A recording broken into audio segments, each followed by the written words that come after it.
Dear students, आज हम लोग राजस्थान में अकाल व सूखे पर चर्चा करने जा रहे हैं।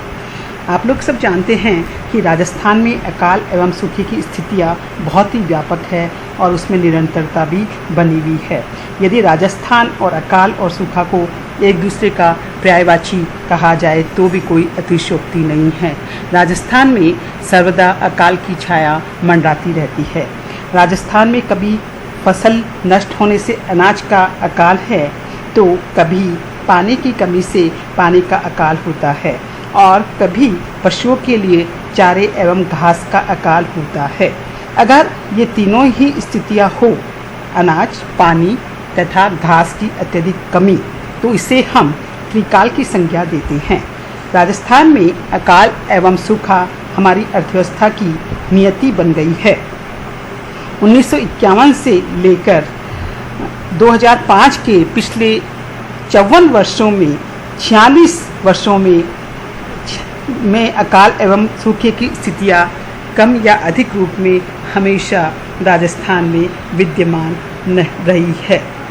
प्रसिद्ध इतिहासकार जेम्स टॉड ने 11वीं सदी में 12 वर्षों तक पानी नहीं बरसने तथा सूखा पड़ने से उत्पन्न भीषण अकाल, भूखमरी एवं बेकारी का बड़ा ही मार्मिक एवं हृदय विदारक विश्लेषण प्रस्तुत करते हुए लिखा है कि विक्रम संवत 1348 और 1392 के अकालों में कई लोग तरफ कर भूख के मारे यमुना नदी में डूबकर मर गए। यहाँ तक कि कई को पशुओं और मनुष्यों का मांस खाने को भी बाध्य होना पड़ा। राजस्थान में 1987-88 का अकाल भीषण था। इसी भांति 1999-2000 का अकाल भी अपनी विकरालता व भीषणता के कारण काफ़ी चर्चित रहा। 2002-03 के अकाल व सूखे को मैक्रो ड्राउट के नाम से जाना जाता है। तो हम ये देख रहे हैं कि राजस्थान में अकाल एवं सूखे की व्यापकता हमेशा रही है। अब हम लोग अकाल व सूखे के कारण पर चर्चा करेंगे। सबसे पहले है प्राकृतिक कारण। प्राकृतिक कारण में आप देखिए कि अतिवृष्टि और अनावृष्टि सबसे महत्वपूर्ण कारण है। जब ज़रूरत से ज़्यादा वर्षा हो जाए तो फसलें नष्ट हो जाती हैं और अगर बरसात बिल्कुल नहीं हो या बहुत कम हो तो भी फसलें नष्ट हो जाती है। अतः यह अतिवृष्टि या अनावृष्टि अकाल को या त्रिकाल को जन्म देती है। दूसरा कारण है वर्षा की अनियमितता और अनिश्चितता। यह भी अकाल एवं सूखे का कारण है। जब वर्षा अपर्याप्त हो, बेसमय हो, अनिश्चितता हो तो फसलें नष्ट हो जाती है, पेयजल की कमी होती है, पशुओं के लिए घास और चारे की कमी हो जाती है। तीसरा इसी में कारण है भौगोलिक प्राकृतिक स्थिति। राजस्थान की भौगोलिक स्थिति भारत के ठीक पश्चिमी भाग में ऐसे स्थान पर है जहां आते आते बंगाल की खाड़ी की मानसूनी हवाएं सूख जाती है और वर्षा बहुत कम होती है। अरावली पर्वत भी राजस्थान के बीचों बीच उत्तर से दक्षिण तक फैले होना भी पूर्वी भाग में मानसूनी हवाओं को रोक लेता है। इसी प्रकार से राजस्थान की धरातल की बनावट भी ठीक नहीं है। पश्चिमी राजस्थान की रेतीली मिट्टी ऊबड़ खाबड़ और हवाओं के कारण एक स्थान से दूसरे स्थान पर उड़कर जम जाती है। पथरीली मिट्टी में पानी भी नहीं ठहर पाता है और थोड़ी सी धूप से रेतीली और पथरीली मिट्टी सूख जाती है। राजस्थान की शुष्क जलवायु भी अकाल व सूखे का प्रमुख कारण है। इसी भांति वनों का विनाश होने और पर्यावरण असंतुलन होने से भी वर्षा कम होने लगी है। वातावरण में नमी नहीं रहकर शुष्कता बनी रहती है। तो ये सब हमने देखे हैं अकाल व सूखे के प्राकृतिक कारण। अब हम लोग चर्चा करते हैं आर्थिक कारण की। आर्थिक समृद्धि एवं विकास। अकाल एवं सूखे के जो भी विपरीत प्रभाव है उनको कम करने में काफ़ी सहायक होते हैं, जबकि दूसरी तरफ गरीबी, विषमता आदि से अकाल और सूखे की जो भयंकरता है, जो विकरालता है, वो बढ़ जाती है। तो इसके अंतर्गत हम लोग सबसे पहला कारण देखते हैं आर्थिक विकास की धीमी गति। राजस्थान के पिछड़ेपन और तीव्र आर्थिक विकास के अभाव की वजह से ही राजस्थान में अकाल एवं सूखे के दुष्प्रभाव अधिक होते हैं। यहाँ कृषि के साथ साथ उद्योगों के विकास की गति भी काफ़ी कम है। दूसरा कारण है आधारभूत ढांचे की कमी। राजस्थान में वित्तीय संसाधनों की कमी और अपर्याप्तता के कारण विद्युत शक्ति, सड़क, रेल, परिवहन और सिंचाई साधनों की कमी के कारण भी अकाल की छाया और अधिक विकराल हो जाती है। हालांकि पिछले 40 वर्षों में आधारभूत ढांचे को सुदृढ़ करने की दिशा में काफ़ी प्रयास किया गया है, लेकिन अभी भी इस क्षेत्र में बहुत अधिक करने की आवश्यकता है। नेक्स्ट कारण है सिंचाई साधनों का अभाव। राजस्थान में अभी भी सिंचाई साधनों का पर्याप्त विकास नहीं हो पाया है। 1951 में कुल 154 लाख हेक्टेयर भूमि में से केवल 11.5 लाख हेक्टेयर भूमि सिंचित थी, जो कि कुल का केवल 12% थी। अब यह सिंचित भाग लगभग 70 लाख हेक्टेयर हो गया है, लेकिन अभी भी 60% कुल कृषि योग्य क्षेत्र असिंचित है, जो कि वर्षा पर निर्भर है, और वर्षा आप लोग जानते ही हैं अनिश्चित, अनियमित और अपर्याप्त है। अतः इस वजह से भी अकाल की भीषणता बढ़ जाती है।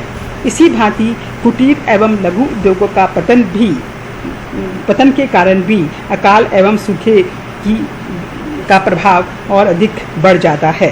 राजस्थान में सहायक और वैकल्पिक रोजगार के स्रोत कम हैं और बड़े बड़े उद्योगों का विकास होने के साथ ही हस्तकला उद्योग और कुटीर उद्योगों का पतन हुआ है। अतः गरीब परिवारों के लिए वैकल्पिक रोजगार के स्रोत बंद होने से उन्हें अकाल और सूखे की पीड़ा अधिक वहन करनी पड़ती है।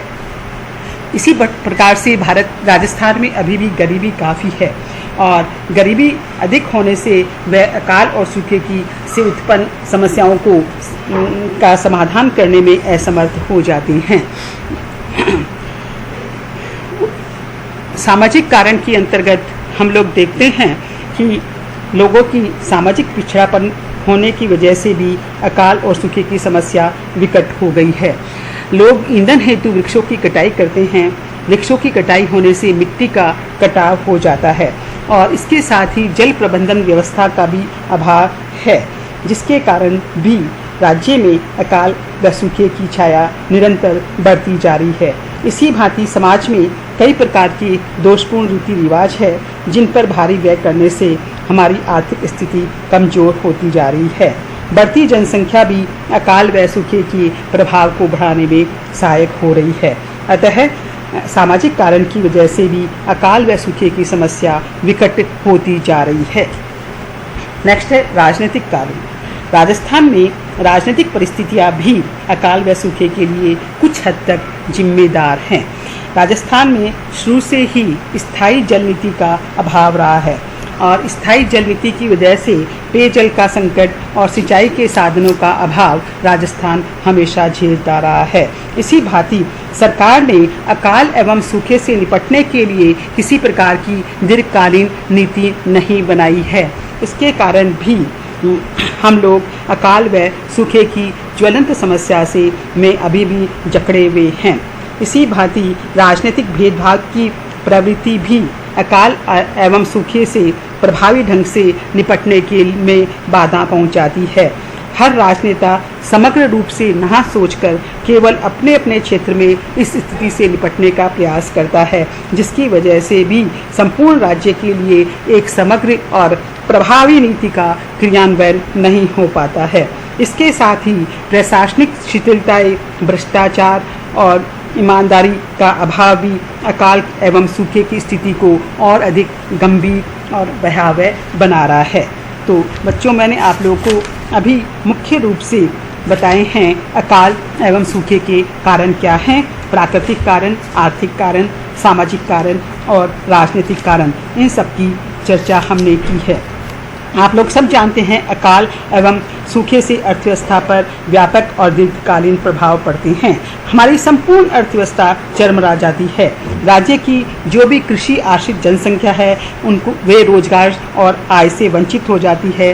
भूखमरी, बेकारी और गरीबी का तांडव और अधिक बढ़ जाता है। इसके साथ ही कुपोषण, अल्पपोषण जैसी समस्याओं की वजह से व्यक्तियों की कार्यक्षमता पर भी प्रश्न चिन्ह लग जाता है।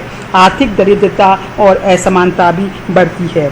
इसी भांति चारे की कमी से पशुओं की अकाल मृत्यु होती है। उत्पादकता में गिरावट आती है। पशुओं के कुल उत्पादन में कमी हो जाती है और सरकार को भी अकाल एवं सूखा राहत कार्यों पर भारी राशि खर्च करनी पड़ती है। इसके कारण सरकार के समक्ष वित्तीय संकट उत्पन्न हो जाता है और प्रशासन का सारा ध्यान भी विकास से हटकर राहत कार्यों पर केंद्रित हो जाता है। लगान और ऋण माफ करने पड़ते हैं, भुगतान स्थगित करने पड़ते हैं, जिससे अर्थव्यवस्था पर आर्थिक भार और अधिक बढ़ जाता है।